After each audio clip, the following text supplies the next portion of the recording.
एक बार पुनः स्वागत है क्लास 12 आप सभी का इंटरमीडिएट के भौतिक विज्ञान में। और आज के इस सेशन में आप सभी विद्यार्थी प्रत्यावर्ती धारा इस अल्टरनेटिंग करंट एक नया चैप्टर जो कि बहुत ही महत्वपूर्ण होने वाला है आपके बोर्ड के हिसाब से। ओके, तो इस चैप्टर में क्या क्या कंटेंट्स हैं, क्या क्या चीज़ें आपको पढ़नी है, पहले आपको वो समझ लेना है। ओके, चेक करें तो अल्टरनेटिंग करंट होता क्या है, उसके विषय में आप जानकारी प्राप्त करेंगे। प्रत्यावर्ती धारा और वोल्टेज के शिखर और वर्गपात मूल मान। Okay, here you have to check the peak value, okay, and the VRMS value of the voltage and current. ये एक महत्वपूर्ण टॉपिक है। विभिन्न प्रकार के प्रत्यावर्ती धारा परिपथ। ओके, यहाँ पे हमें कई प्रकार के प्रत्यावर्ती धारा परिपथों का भी अध्ययन करना है। इसमें एल एकल के रूप में L C R single form में, ओके, डबल फॉर्म में L R C and L C. Okay, different types of alternating current circuits. इस कड़ी में हम लोग को जो है एल सी आर एकल फॉर्म में, डबल फॉर्म में L R C and L C और finally L C R. Okay, और बोर्ड में हर साल मैं देखता हूँ कि एल सी आर से जो है कोई ना कोई क्वेश्चन न्यूमेरिकल फॉर्म में आपको दिखाई पड़ता है, कम से कम 5 नंबर का। ओके, तो ये आपको ध्यान रखना है। एसी परिपथों में शक्ति कैसे निकालनी है, power we have to check है। ओके, वाटली धारा क्या होती है, उसकी परिभाषा, उसके जो तमाम एस्पेक्ट्स हैं उसको हमें चेक करना है। एसी डायनामो जो कि आप हाई स्कूल में पढ़ चुके हैं, वही चीज़ यहाँ पे अपग्रेड करके दिया हुआ है। एंड ट्रांसफार्मर, ओके, और ट्रांसफार्मर भी बहुत ही महत्वपूर्ण टॉपिक है, आपके दैनिक जीवन में उपयोग होने वाला है टॉपिक ये। तो विद्यार्थी, ये जो चैप्टर हम लोग चालू कर रहे हैं, ये प्रत्यावर्ती धारा एक नए चैप्टर के फॉर्म में आपके सामने पेश हो रहा है। जितना विज्ञान भौतिक विज्ञान आपने अभी तक पढ़ा हुआ है फिजिक्स इंटरमीडिएट के फॉर्म में, वो उसमें जो भी परिपथ शो किए गए थे वो पूर्णतया डीसी परिपथ थे, मतलब दिष्ट धारा परिपथ। ओके, और यहाँ पे हमें जो चैप्टर चालू करना है प्रत्यावर्ती धारा, ये प्योर एसी फॉर्म में है, तो ये हमें चेक कर लेना है। और एसी का जो यूज है वो काफ़ी ज़्यादा इस समय हो रहा है। घरों में जो आप यूज करते हैं लाइट जो है, जो विद्युत होती है, वो एसी फॉर्म में होती है। उसका कारण ये है कि आप एसी को जो है कम खर्चे पर काफ़ी दूर तक प्रेषित कर सकते हैं। ओके, अगर हाई वोल्टेज है तो हाई वोल्टेज को लो वोल्टेज में, या लो वोल्टेज को हाई वोल्टेज में। ये तमाम प्रक्रियाएं केवल प्रत्यावर्ती धारा परिपथों में ही संभावित हैं। डीसी में ऐसा कर पाना संभव नहीं है। Okay, this is not possible to change the voltage और current in the DC circuits, where we can see that in the alternating circuits the current and voltage can be changed. Okay, तो ये chapter actually फिर इसमें जो है शुरुआत हम लोग करेंगे पहले प्रत्यावर्ती धारा से। ओके, तो निश्चित रूप से जो डीसी होता है, डायरेक्ट करंट या दिष्ट धारा, उसका फ्रीक्वेंसी शून्य होता है। और सबसे मेन बात कि उसमें जो वोल्टेज या करंट होता है वो उसका परिमाण तो चलता है, लेकिन दिशा जो है उसमें कोई परिवर्तन नहीं होता है, डायरेक्शन में बदलता है। जबकि जो अल्टरनेटिंग करंट या अल्टरनेटिंग वोल्टेज होता है वह, अगर हम बात करते हैं अल्टरनेटिंग वोल्टेज की, प्रत्यावर्ती वोल्टेज की, तो एक ऐसा वोल्टेज जिसका परिमाण और दिशा एक निश्चित समयांतरण के पश्चात पुनः उस पथ को दोहराएगा। ओके, उस पथ को अगर रिपीट करता है, जैसे आप देख सकते हैं कि यहाँ पे जो प्रत्यावर्ती वोल्टेज है या करंट है, यहाँ चालू करेगा। ओके, विद द टाइम यहाँ पे आप वोल्टेज या करंट को शो कर सकते हैं, और यहाँ से चलता हुआ फिर ये इस प्रकार से आगे बढ़ता जाएगा। पीरियोडिक मोशन है ये। ओके, प्रत्यावर्ती वोल्टेज या प्रत्यावर्ती धारा का सीधा मतलब है कि दिस मोशन, दिस करंट और voltage is like a periodic motion. एक आवर्ती गति होती है और अपने पथ को एक निश्चित समय अंतराल के पश्चात पुनः रिपीट करती है। ओके, तो आप देख सकते हैं कि ये जो है एक साइनसॉइडल वक्र है, जा वक्र इसको बोलते हैं, जा। ओके, दिस इज द जा वक्र, और ये जो है रेक्टेंगल शेप में शो किया गया है। ओके, ये भी एक एसी का सिंबल हो जाएगा, और ये जो है ट्रायंगल शेप में है। तो 3 तरह के जो शेप हैं आप देख सकते हैं। Sinusoidal, this is the rectangular and this is the triangular. Okay, और यदि आपको प्रत्यावर्ती वोल्टेज को शो करना है, उसका इक्वेशन शो करना है, तो भी हम चेक कर लेते हैं। उसके पहले डिफाइन कर लें एक ऐसा voltage, okay, such a voltage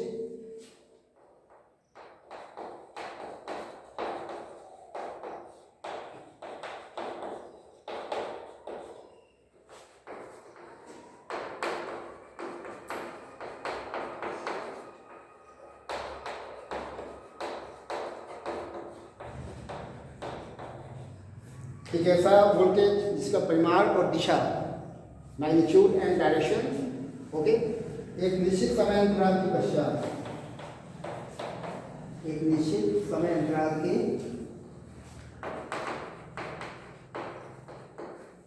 पश्चात आवर्ती रूप में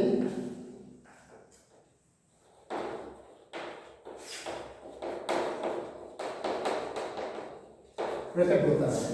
ओके, मतलब ये जो मोशन होगा ये अपने पाथ को, इसमें जो वोल्टेज होगा या जो करंट होगा वो अपने पाथ को बार बार रिपीट करेगा।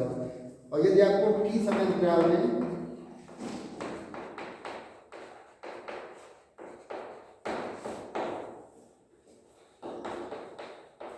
प्रत्यावर्ती वोल्टेज को शो करना है,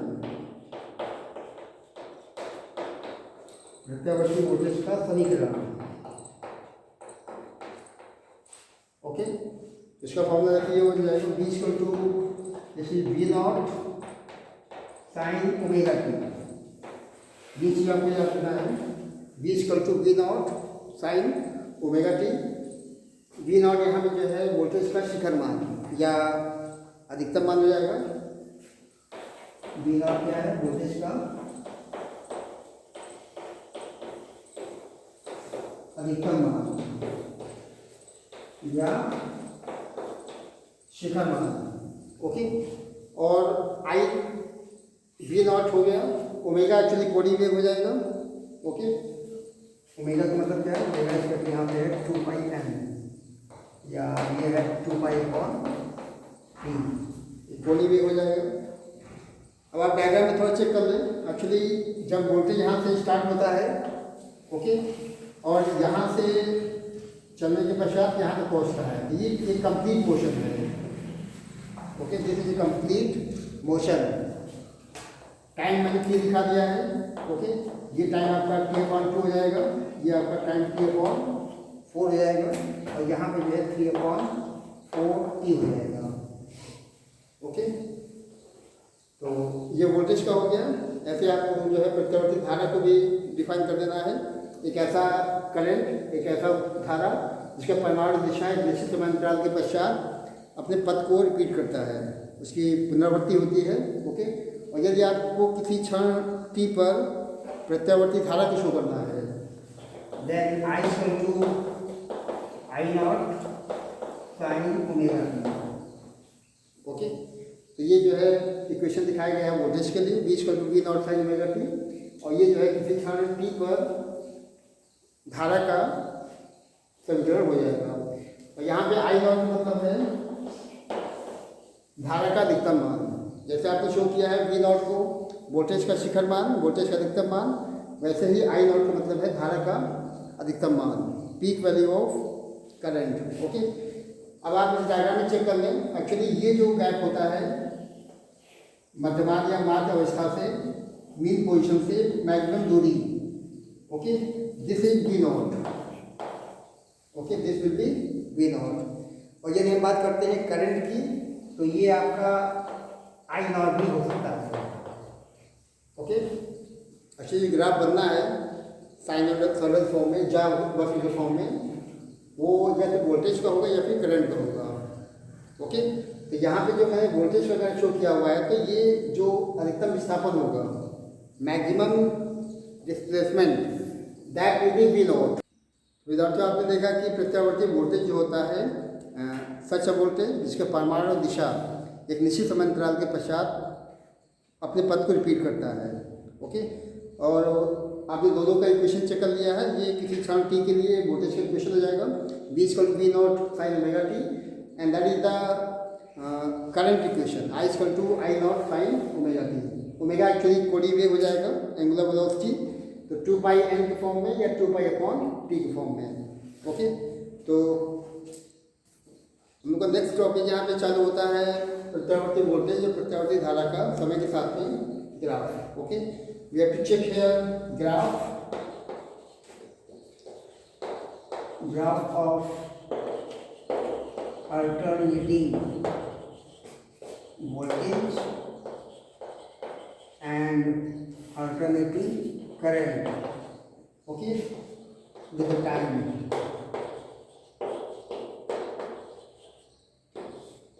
ये टॉपिक हम लोग का है ग्राफ। अभी आपने देखा कि ग्राफ हमको फोकस करना है ज्यामिति के फॉर्म में, साइनसॉइडल, जिस प्रकार से चल रहा था। ओके, ये ग्राफ हम लोग को चलेगा। तो किसी क्षण टी पर आपने वोल्टेज V को दिखा दिया, V = V naught sine omega T. Okay, और किसी क्षण टी पर आपने करंट या वैद्युत धारा I को शो किया हुआ है, I = I naught sine omega T. Okay, तो पहले इनके ग्राफ हम लोग दोनों को एक साथ दिखाना है। We have to plot a graph of alternating voltage and alternating current with the time. Okay, तो आप चेक कर लें, ये जो ग्राफ बन रहा है ये दिशा समय की हो जाएगी, जिसे टाइम। ओके, और ये मूल बिंदु ओरिजिन, ऊपर का पॉजिटिव, नीचे का negative. Okay, V and I दोनों दिखाना है, वोल्टेज और करंट। तो वोल्टेज का देखिए इक्वेशन दिखाएंगे, V = V naught sine omega T. यहाँ से मैंने चालू कर दिया है।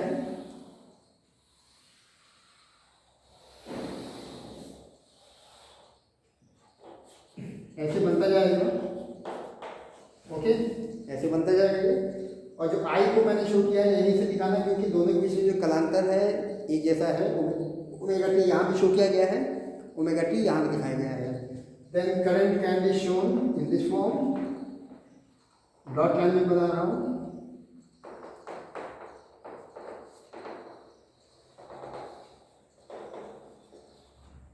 ओके, तो आप यहाँ पे चेक करिए कि जो V नॉट शो किया गया है, मतलब वोल्टेज का शिखर मान, वोल्टेज का अधिकतम मान, वो यहाँ से लेके यहाँ तक ये जो गैपिंग होगा, that is V not. Okay, मतलब वोल्टेज का शिखर मान, वोल्टेज का पीक वैल्यू, अधिकतम मान।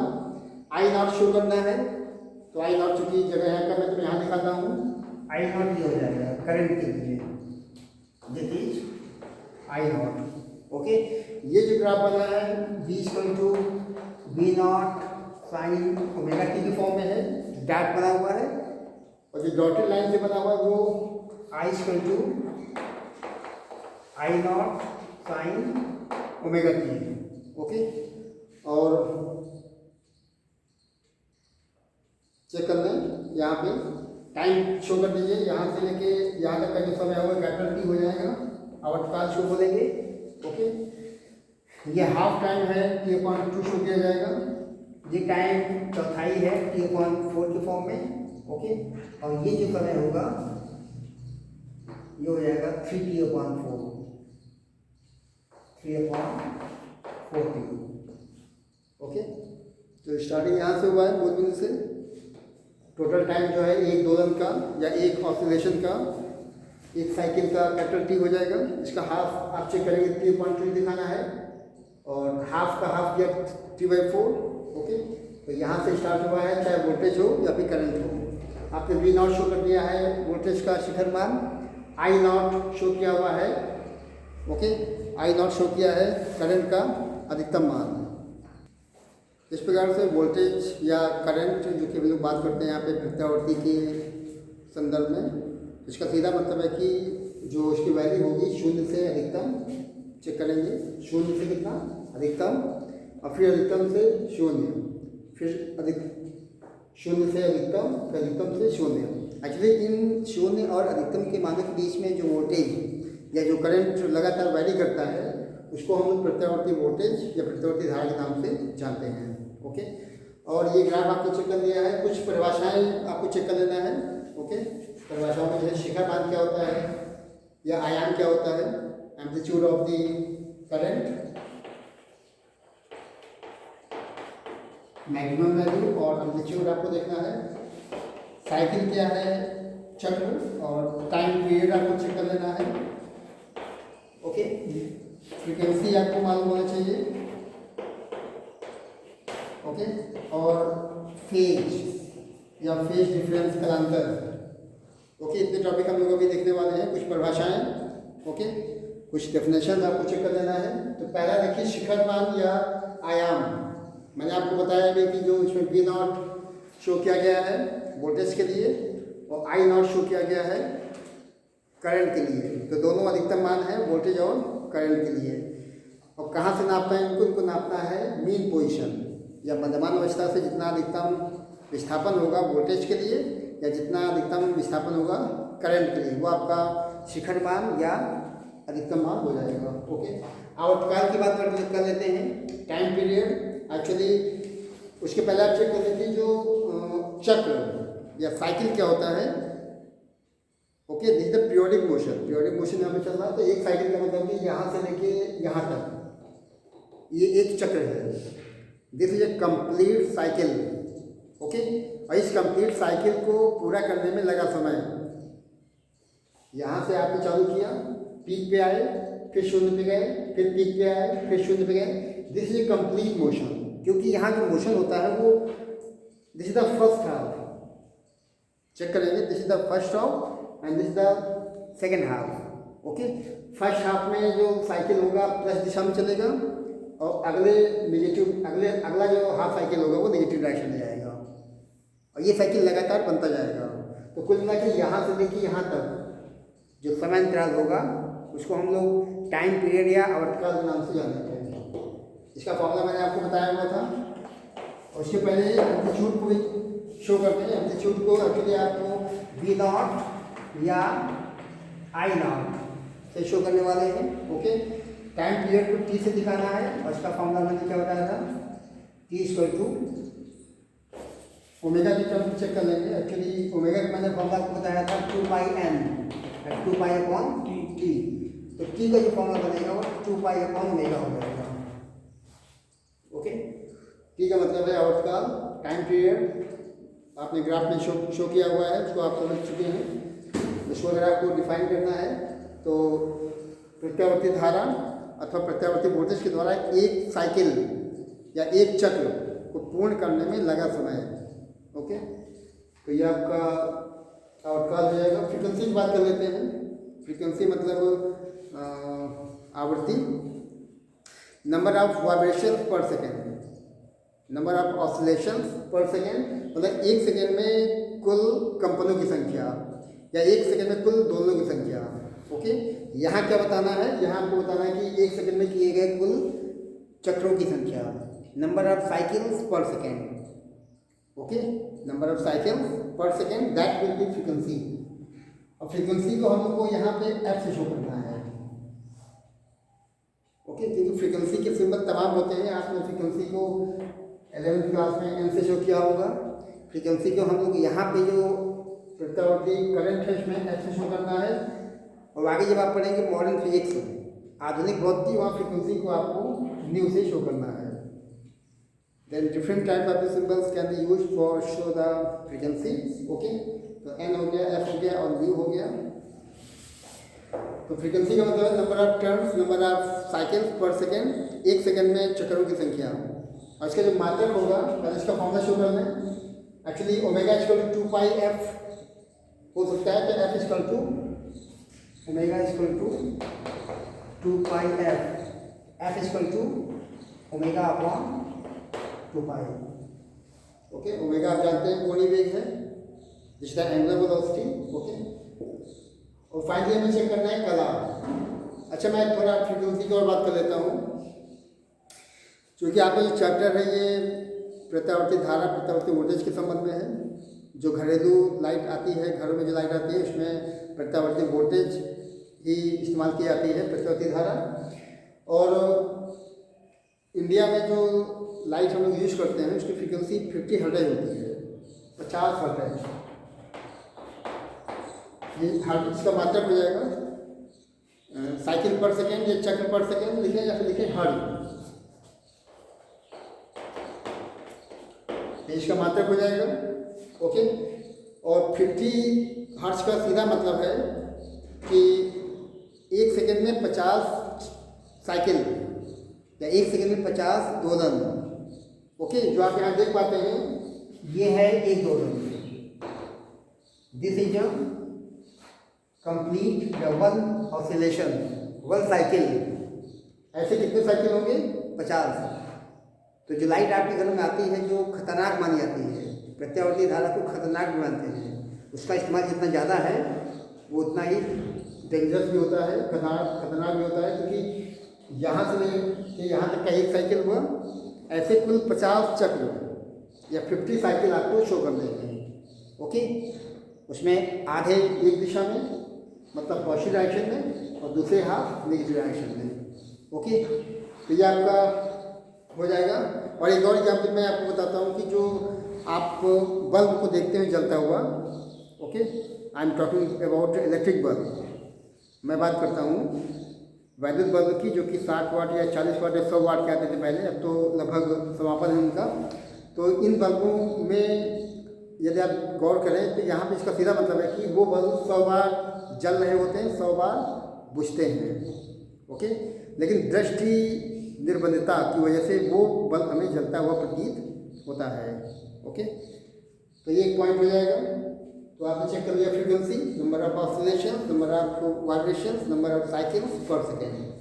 ओके, और कला एक्चुअली क्या होता है कि ऐसी फिजिकल क्वांटिटी होती है जो किसी भी क्षण जो करंट या वोल्टेज है उसकी पोजीशन को दिखाएगा। What is the position of the current? Okay, what is the position of the voltage? You can check from this quantity, that is phase. Okay. तो यहाँ पे टॉपिक देखिए है प्रत्यावर्ती धारा अथवा प्रत्यावर्ती वोल्टेज का वर्तमान मूल मान। Okay, you have to check here root mean square value of alternating current और alternating voltage। ओके, एक्चुअली आप किसी भी क्षण t पर वोल्टेज का या करंट का मान शो करते हैं। ओके, दिस में बी पॉजिटिव और निगेटिव, इसका मान पॉजिटिव में अथवा नेगेटिव में हो सकता है। लेकिन जब आप उसका स्क्वायर निकालते हैं, you are going to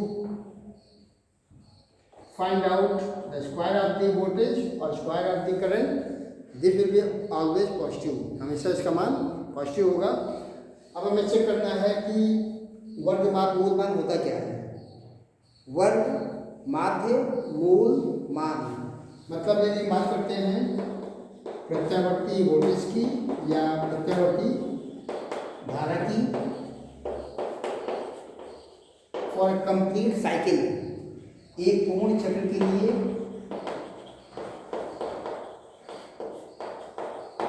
okay, प्रत्यावर्ती धारा के पूर्ण चक्र के लिए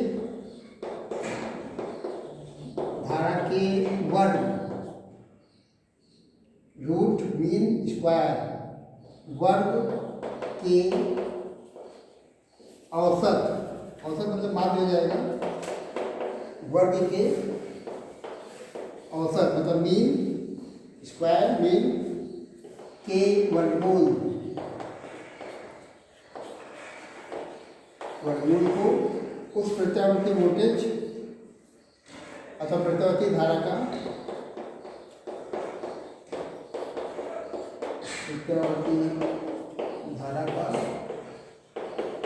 वर्ग माध्य मूल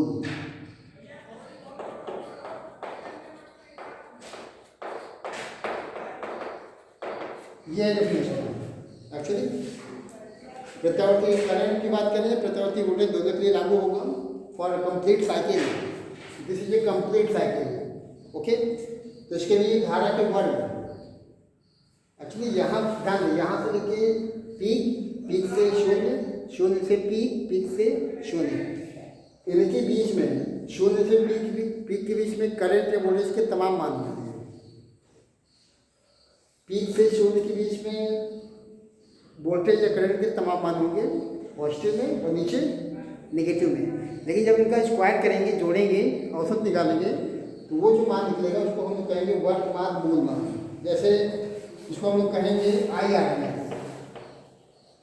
ओके, वर्ग IRMS, इसको ऐसे समझें IRMS, I for current, okay, R for root, M for mean and H for square.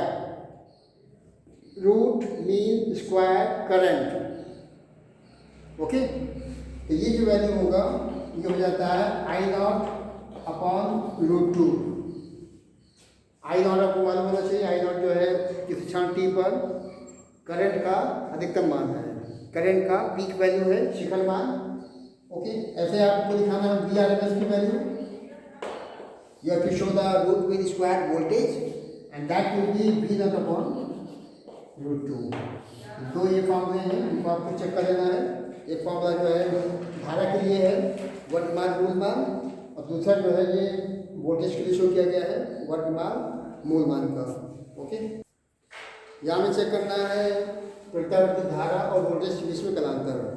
Okay, we have to check here phase difference.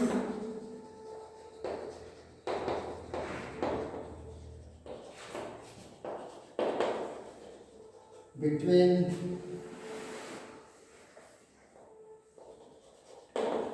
alternating current and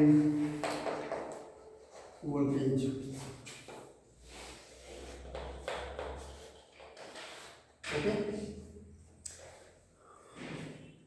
जब किसी भी प्रत्यावर्ती धारा परिपथ में जब करंट फ्लो करते हैं, ओके, तो वहाँ पे वोल्टेज और धारा के अलग अलग मान होते हैं।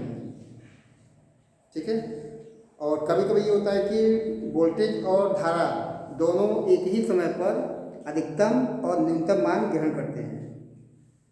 जो ग्राफ इसके पहले बना हुआ था वही चीज़ की बात मैं बात कर रहा हूँ कि वहाँ जो ग्राफ था वहाँ पे करंट और वोल्टेज दोनों समान काल में थे, क्योंकि जब वोल्टेज अधिकतम है तो करंट का मान भी अधिकतम होता है, और जब वोल्टेज न्यूनतम होता है तो करंट का मान भी न्यूनतम होता है। इसको हम लोग कहते हैं कि दोनों मतलब वोल्टेज और करंट समान काल में है, both are in same phase. लेकिन यदि मान लीजिए कि वोल्टेज और धारा के अधिकतम या न्यूनतम मान होने में समय अलग अलग लगता है। ओके, मतलब जिस क्षण वोल्टेज अधिकतम है तो उस क्षण करंट अधिकतम ना हो, या जिस क्षण करंट मिनिमम है तो उस क्षण वोल्टेज मिनिमम ना होने पाए। अगर ये कंडीशन में है तो हम लोग कहते हैं कि वोल्टेज और करंट इन दोनों के बीच में निश्चित रूप से एक कलांतर है, फेज डिफरेंस। ओके, कुछ और पॉइंट समझ लें।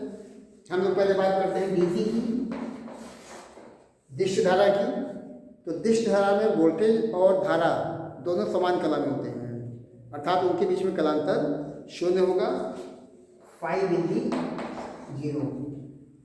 ओके, तो इसका सीधा मतलब है कि यदि आप वोल्टेज का इक्वेशन शो करते हैं V=V0 sin ओमेगा टी, और करंट को शो करते हैं I=I0 sin omega T. Okay, अगर ऐसा है तो हम लोग कह सकते हैं दोनों समान कला में है। वैसा कब होगा? ऐसा होगा डीसी में, दिष्ट धारा परिपथों में। और इसके अलावा भी हम लोग जब बात करेंगे LCR परिपथों की तो वहाँ भी ये केस शो किया जाएगा। ओके, अब दो शब्द आपको याद कर लेना है, एक होता है अग्रगामी, एक होता है पश्चगामी, leading and lagging. They are two words you have to learn.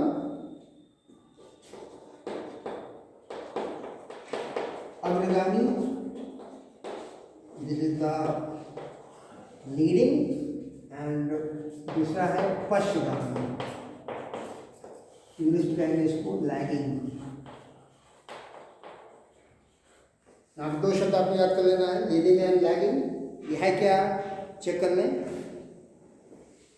अब इसी ग्राफ की मदद से मैं शो कर रहा हूँ। I M plotting a graph between voltage and current, voltage and T, okay, plus minus time T,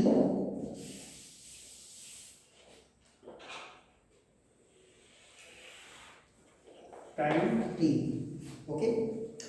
अब आप चेक करें कि अगर मान लीजिए वोल्टेज यहाँ चालू हुआ है, this is the voltage,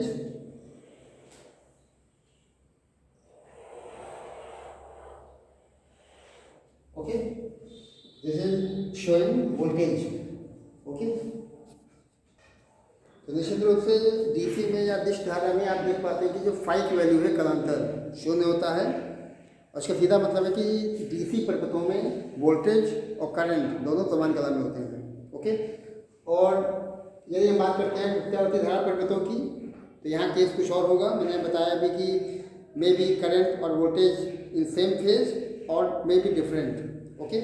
same phase में यही चीज़ बनेगा, लेकिन अगर डिफरेंट फेज है, जैसा कि आप देख पाते हैं कि एक ग्राफ शो किया गया वोल्टेज के लिए, V equal to V naught sine omega T, याद हो जाएगा, ओके। और यदि मैं I को शो करता हूँ यहाँ से, देखिए यहाँ से आगे आगे जाके हो रहा है, ओके, यहाँ चालू किया और ये कुछ ऐसा बन रहा है,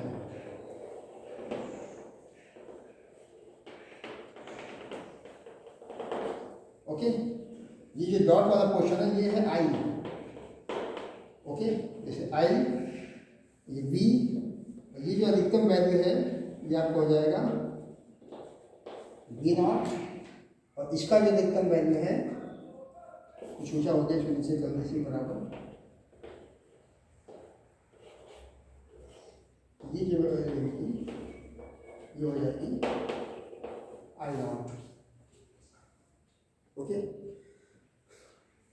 अच्छा, एक चीज़ आप समझ लें कि ये जो कंप्लीट साइकिल होता है यहाँ से लेके यहाँ तक, तो ये complete cycle capital T time लगता है, टी हाफ लगता है, ओके। तो ये यहाँ से यहाँ तक का जो फेज एंगल होता है 90 होता है, फिर ये 90 हुआ, फिर ये 90 हुआ और फिर ये 90 हुआ, मतलब 360। एक कंप्लीट साइकिल का मतलब ये जो है पूरा 360 डिग्री घूम जाएगा। तो ये जो है पहले V को शो किया गया वोल्टेज के लिए, ये क्वेश्चन हो जाएगा। अब आप यहाँ देख पाते हैं कि डॉट लाइन शो किया गया है, ओके, वो I के लिए है, और यहाँ पे जो I है वो वोल्टेज V से 90 डिग्री या 5 डिग्री आगे चल रहा है। यहाँ इन दोनों बीच में है कालांतर, तो यहाँ मैं लिखने वाला हूँ I equal to I naught sine omega T plus 5। मैंने ये माना कि जो वोल्टेज और करंट है इनके बीच में जो कालांतर है वो फाई है। अब ये फाई इन क्वेश्चंस में भी 30, 60, 90, ओके, कुछ भी हो सकता है, लेकिन यहाँ मैंने ये माना कि वोल्टेज V और I के बीच में जो कालांतर है वो फाई शो किया गया है। तो ये जो एक पैरामीटर आपने प्राप्त किया है, ये जो आपने कपल एक प्राप्त किया है, ये है अग्रगामी के लिए, ओके। अब यहाँ दो लैंग्वेज पे गौर करेंगे। पहली लैंग्वेज ध्यान से देखेंगे इसको, मैं कहूँगा कि वोल्टेज, मैं कहूँगा कि जो करंट है I वो वोल्टेज V से फाई कोण या फाई कालांतर अग्रगामी है, okay. You can see here that in this equation V equal to V naught sine omega T and I equal to I naught sine omega T plus 5। इसका सीधा मतलब है कि यहाँ जो करंट है वो वोल्टेज V से फाई कालांतर आगे है, अग्रगामी है, लीडिंग, ओके।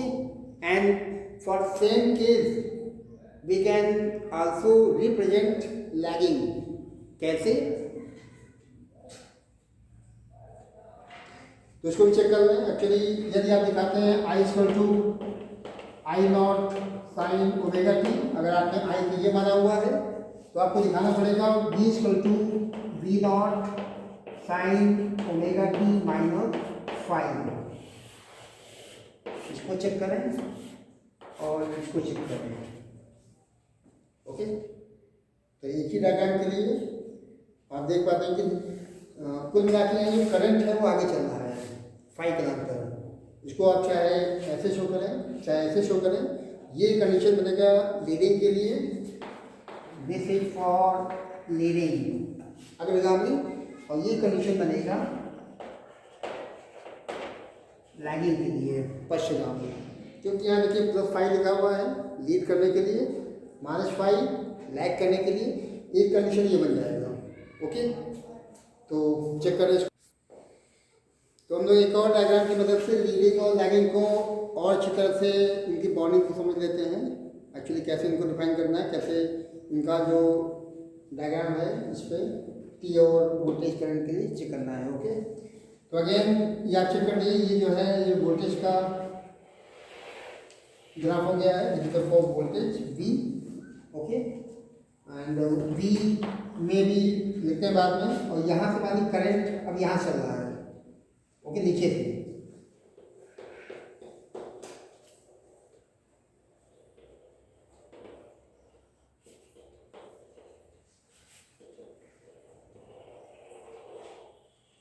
इस प्रकार से, तो ये जो बना है ये वोल्टेज का बना हुआ है, ये जो डॉट लाइन से बना है ये करंट के लिए है। Okay, and this is your I not and this one is V not. तो आप देख सकते हैं कि यहाँ जो वोल्टेज है वो करंट I से आगे चल रहा है। ओके, या फिर हम लोग ये कहेंगे जो करंट है वो वोल्टेज V से पीछे चल रहा है, दोनों चीज़ें हैं। इसी डायग्राम में लीडिंग भी है, इसी डायग्राम में लैगिंग भी है। We can say that current is leading. Okay, current sorry voltage is leading from the current, या करंट जो है वोल्टेज V से पश्चिमगामी है, लैगिंग कर रहा है। तो चेक करें, जैसे V को मैंने दिखा दिया V naught sine omega T, ये वोल्टेज का हो जाएगा। अब आप जानते हैं कि करंट जो है ये वोल्टेज V से पीछे जा रहा है, मतलब I naught sine omega T -5। तो ये जो कंडीशन बनेगा ये किसके लिए बनेगा? पश्चिमगामी के लिए। ओके, इसी डायग्राम के लिए अगर आपको अग्रगामी दिखाना है, लीडिंग दिखाना है, तो आप पहले I को शो कर दीजिए। I करो कितना? I naught sine omega T. Okay, and voltage V is equal to V naught sine omega T +5। अब आप इसको ध्यान से देखें। ओके, क्योंकि ये जो इक्वेशन बना हुआ है वोल्टेज और करंट के लिए, जो तात्क्षणिक मान शो किए गए हैं, ये एक्चुअल में पश्चिमगामी के लिए है। कैसे मालूम? क्योंकि यहाँ जो कला है, कला में देखिए -5 और अटैच हो गया है, मतलब पश्चिमगामी है डायग्राम की मदद से। या फिर इसी को आप अग्रगामी में शो करना चाहते हैं तो आपको I को दिखाना पड़ेगा पहले। I equal to I naught sine omega T, और B का जो इक्वेशन शो किया गया है वो V equal to V naught sine omega T +5। दोनों का सेंस एक ही है। चाहे मैं ये कहूँ कि जो करंट है वोल्टेज V से फाई कालांतर पश्चिमगामी है, या वोल्टेज V जो है करंट I से 5 डिग्री अग्रगामी है, दोनों का एक ही मतलब है। Okay, both have same values, same meaning। तो देखिए विद्यार्थियों, नेक्स्ट टॉपिक आपका जो चालू होना है ये we have to study different type of the AC circuits. हमें यहाँ पे कई प्रकार के या विभिन्न प्रकार के प्रत्यावर्ती धारा परिपथों का अध्ययन करना है। ओके, इस क्रम में पहला जो है, जब परिपथ में केवल एक ओमीय प्रतिरोध या शुद्ध ओमीय प्रतिरोध अगर जुड़ा हुआ है R के फॉर्म में, तो उसका रिएक्शन क्या होगा। ओके, इसको हम चेक करते हैं। अब ये आपको चेक कर देना कि ये जो प्रतिरोध है कुछ इस प्रकार से शो किया गया है। Is the resistance that is pure ohmic resistance. Okay, ये है प्रत्यावर्ती धारा का चिन्ह। Okay, is the symbol of alternating current, alternating voltage. Okay, and you are going to apply a voltage V is equal to V naught sin omega t। Okay, ऐसा करने पे current I यहाँ स्थापित हो जाएगा and this the resistance R, no doubt. ये आपका परिपथ जो है केवल शुद्ध ओमिक रेजिस्टेंस का शो किया गया है। ओके, अब देखिए आपको ये यहाँ चेक करना है कि लिखा है शुद्ध ओमी प्रतिरोध। इसका सीधा मतलब है कि एक ऐसा प्रतिरोध जो कि ओम के नियम का पूर्णतया पालन करे। और ओम का नियम आप अच्छी तरह जानते हैं कि किसी भी चालक तार की भौतिक अवस्थाओं ताप दाब में कोई बदलाव न करने पर चालक के सिरों पर लगाया गया विभवांतर V और चालक में प्रवाहित धारा I का जो अनुपात होता है वो एक नियतांक होता है। वो नियतांक चालक का प्रतिरोध R कहलाता है। तो एक ऐसा प्रत्यावर्ती धारा परिपथ जिसमें जोड़ा गया है केवल एक शुद्ध ओमी प्रतिरोध, जैसा कि आप देख पाते हैं। और इस कंडीशन में यदि आप वोल्टेज V इस प्रकार से आरोपित करते हैं V naught sine omega T की फॉर्म में, तो इसकी वजह से करंट I का फ्लो होता है I equal to I naught sine omega T. Okay, क्योंकि ओम का नियम का पालन होना है। V को बढ़ाएंगे I बढ़ेगा, V को घटाएंगे I घटेगा। ओके, वो कंडीशन बनी है।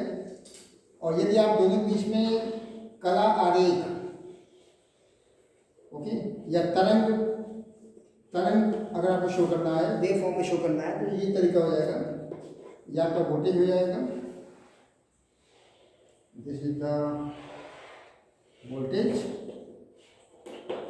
With the time t, okay, and this is the current I।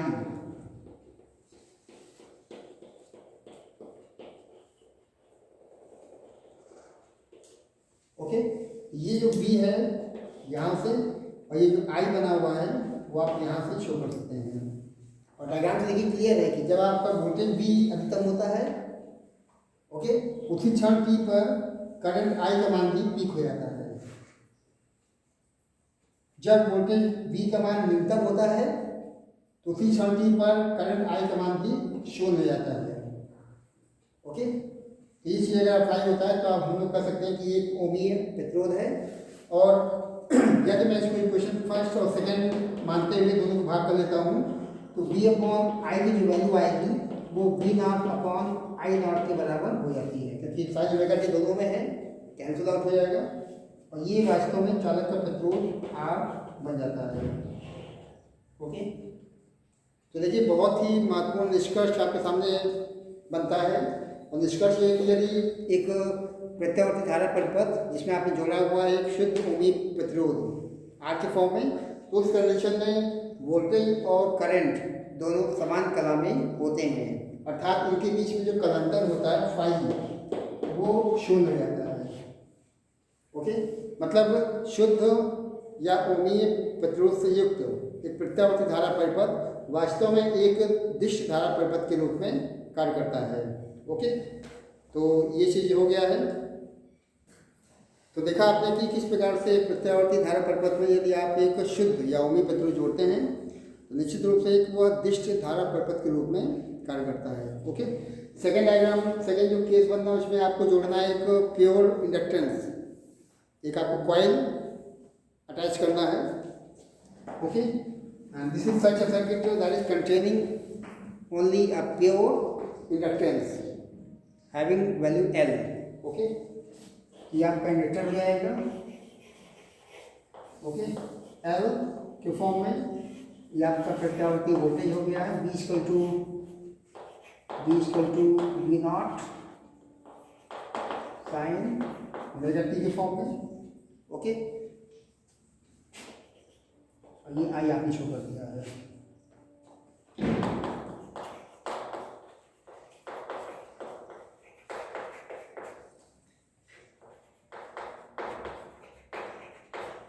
चलिए हो गया है।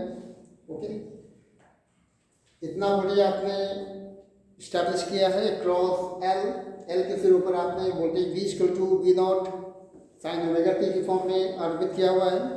इस वोल्टेज की वजह से इस कुंडली में, इस L प्रेरकत्व वाली कुंडली में एक करंट I का फ्लो होता है। ओके, और यहाँ पे जब आप यूज करते हैं फ्राइडे का नियम तो आपने पढ़ा हुआ है कि जो I उत्पन्न होता है V की वजह से, उस I का जो इक्वेशन बनना है वो I equal to I naught cos omega T के रूप में प्राप्त होता है, क्योंकि D I upon D T. Okay, तो इस प्रकार से कॉस को लिख सकते हैं sine omega T, sine omega T minus pi by 2। Actually इसको ऐसे देखें, अगर आपके पास कॉस थीटा लिखा हुआ है, ओके, तो इसको आप लिख सकते हैं cos sine 90 minus theta. Okay, तो इस प्रकार से यदि आप कुंडली एल के परिपथ में एक प्रत्यावर्ती वोल्टेज इस प्रकार से स्टैब्लिश करते हैं, तो उससे बनने वाली धारा I equal to I naught sine omega T minus pi by 2, मतलब यहाँ जो करंट होगा वो वोल्टेज बी से 90 डिग्री पश्चिमगामी है, लैग करेगा। ओके, और यदि परिपथ में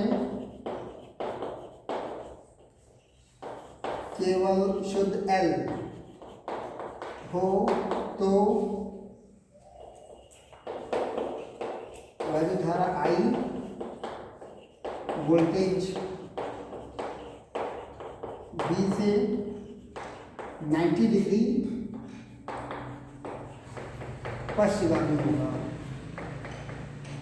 लाइक करेगा, यहाँ देखिए दिखाई पड़ रहा है, हाँ? और यदि आप v अपॉन आई निकालेंगे, ओके, तो ये v की जगह पर v naught sine omega T, और यहाँ पे I naught sine omega T minus pi by 2। Okay, तो ये जो v अपॉन आई बनता है ये प्रतिरोध नहीं बनेगा। ये आपको ध्यान रखना है कि जैसा आपने इसमें देखा था v अपॉन आई का जो वैल्यू था वो v not upon I not की वैल्यू के बराबर था, और वो वास्तव में परिपथ का प्रतिरोध था। लेकिन यहाँ पे जो v अपॉन आई की वैल्यू आप निकालेंगे that will not equals to R, वो प्रतिरोध के बराबर नहीं होगा, बल्कि इसको हम कहेंगे एक्स एल। तो ये भी एक अवरोध है, इसको हम नाम देंगे, एक इंडक्टेंस है ये, इसको कहेंगे प्रेरण प्रतिघात, इसको नाम देंगे प्रेरण प्रतिघात। ओके, इसकी वैल्यू भी चेक कर लीजिए, XL equal to omega L, omega की value 2 pi F into L. ये बहुत ही महत्वपूर्ण फॉर्मूला यहाँ से प्राप्त होता है, और इस टॉपिक को लेकर चलने का यही मकसद है कि आप जो है प्रेरण प्रतिघात की वैल्यू, इसके मान को समझ सकें। तो ये ओमेगा एल की वैल्यू जो है 2 पाई एफ एल के फॉर्म में शो की गई है, और एफ का सीधा मतलब है कि उस परिपथ में जो आपने फ्रीक्वेंसी इस्टेब्लिश की है उसकी वैल्यू एफ हो जाएगा। ओके, और यदि आप बात करते हैं ऐसे ग्राफ की तो भी आप शो कर सकते हैं। ग्राफ देखिए, ये तरीका है, ये आपने दिखा दिया है voltage. Okay, this is the voltage. ये मैं तरंग स्वरूप बनाता हूँ, I am going to form wave form of L condition. L अगर जुड़ा हुआ है तो इस कंडीशन में देखिए ये जो बना है वोल्टेज बी का, बी का वेव फॉर्म हो गया। ओके, और क्योंकि करंट है 90 डिग्री पीछे है, तो आप इसको यहाँ चालू करिए, जब यहाँ चालू कर दें, यहाँ चालू करेंगे,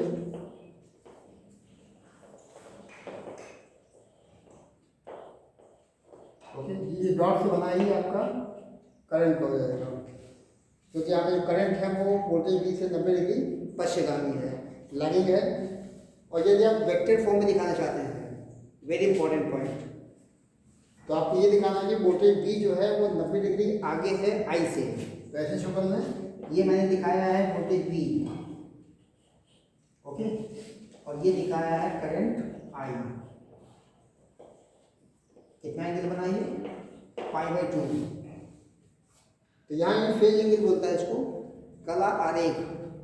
तो यहाँ आप देख सकते हैं कि वोल्टेज बी है वो करंट आई से 90 डिग्री आगे है, या फिर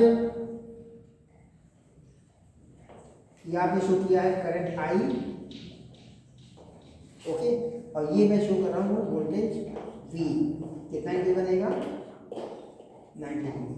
तो दोनों डायग्राम है ये, दोनों का समझ लें कि वोल्टेज V जो है I से 90 डिग्री अग्रगामी है दोनों में।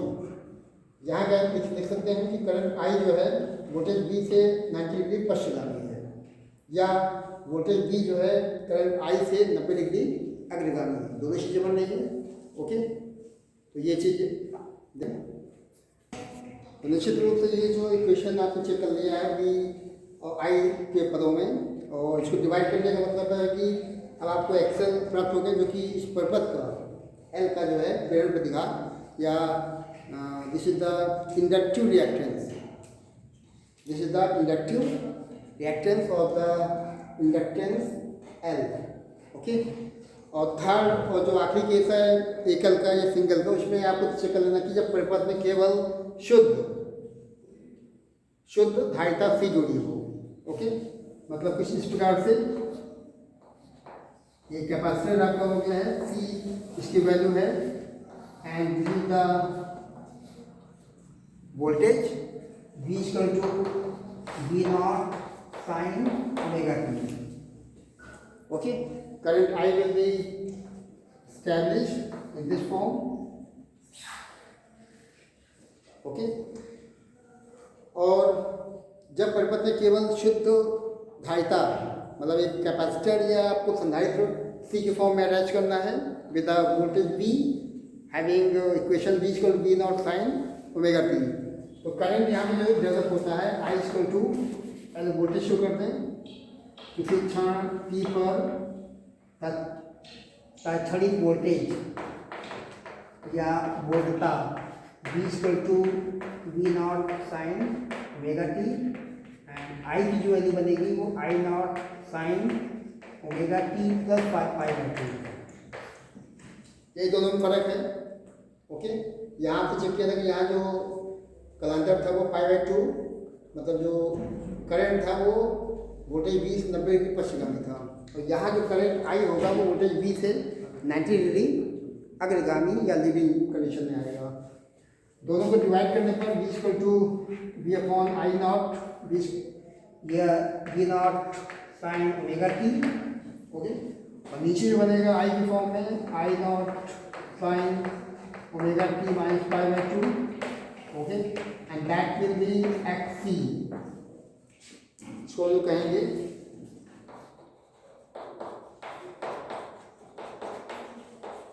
धारितीय प्रतिघात। Okay, this is the capacitive reactance.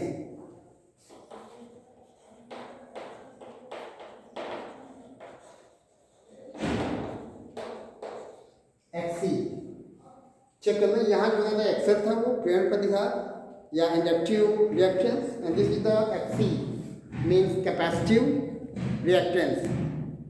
Okay, और XC की वैल्यू भी चेक कर लीजिए। XC होता है 1 अपॉन ओमेगा C, 1 अपॉन 2 पाई FC, वेरी इंपॉर्टेंट। ओके, ये फॉर्मूला देखिए बन चुका है। और यदि आप बात करते हैं फेज डायग्राम की, तो निश्चित रूप से यहाँ जो करंट होगा वो वोल्टेज V से 90 डिग्री आगे चलेगा, है ना। करंट V I से 90 डिग्री अग्रगामी। तो फाइनली थर्ड केस में आपने चेक किया कि जब परिपथ में केवल शुद्ध धारिता C अटैच है, when circuit contains only pure capacitance C। Okay, इस कंडीशन में जो करंट होता है वो 90 डिग्री आगे चलता है वोल्टेज V से, and V upon I will again performing different type of the अवरोध, एक नए टाइप का अवरोध बनाएगा, इसको हम कहेंगे XC या धारितीय प्रतिघात। तो ये चीज़ आपको समझ लेना है कि चाहे C की बात हो चाहे L की बात हो, when we are going to talk about capacitance और अबाउट इंडक्टेंस, जो भी अवरोध उत्पन्न होगा उसको एक नया नाम मिलेगा, उसको प्रतिघात के नाम से जानेंगे। देखिए यहाँ भी मिलेगा प्रतिघात, रिएक्टेंस। ओके, यहाँ भी रिएक्टेंस है, ये कैपेसिटिव रिएक्टेंस शो किया गया है, और यहाँ पे जो है ये inductive, this is the inductive reactance. Okay, तो यहाँ देखिए भाग करने पे XC के फॉर्म में बन जाएगा 1 अपॉन ओमेगा C, आपको याद कर लेना है क्योंकि यहाँ एक्सेल इस फॉर्म में बना हुआ है। XC एक्सेल का फॉर्मेट ये है, एक्सी का फॉर्मेट 1/ओमेगा c के फॉर्म में प्राप्त होगा, okay, and that will B 1/2πfc, okay. और यदि हम लोग फिर बात करते हैं फेज डायग्राम की, तो ये शो कर दीजिए और एक नीचे की तरफ शो कर देंगे।